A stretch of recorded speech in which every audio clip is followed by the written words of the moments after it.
And so finally, he says, well, he said, we've been riding for a long, we were late, a couple hours late, leaving the ranch. We were coming out, and there is a abandoned road, goes part of the way to the ranch. And he says, I thought we ought to be on the abandoned road by this time. But it was pure black. The horses were finding the way 100%. They didn't know where they were going. But John said, you know, we've been riding a long, long time. We ought to be on that road by now. I'm going to look. So he had a 9-cell flashlight in his saddlebags. And he reaches out, it's snowing straight down, pulls his light out and clicks it on and blew all the horses all over the mountain. Every one of them spooked, ran, bucked, went off in a different direction in the brush. And John was, of course, handling his horse with his right hand. He was handling the ropes, 2 lead horses, with his other hand. And he had his other hand holding his flashlight up there.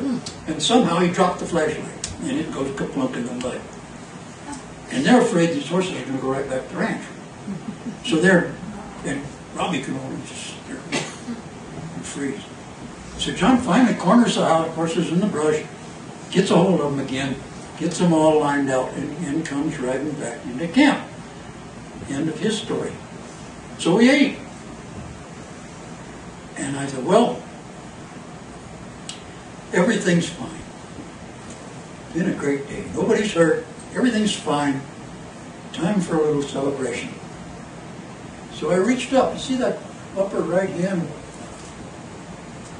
cabinet over there? That cabinet's got a lock on it, a latch on it, so it can't come open.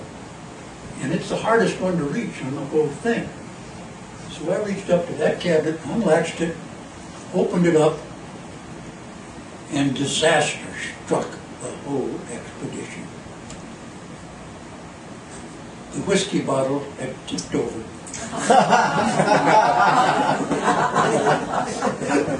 I fetched it out, and there's about a quarter of the bottom of the bottle is all that's left, and that's where it's lying on the side when the cork came loose. Well, here we are, we're 5 days away from home.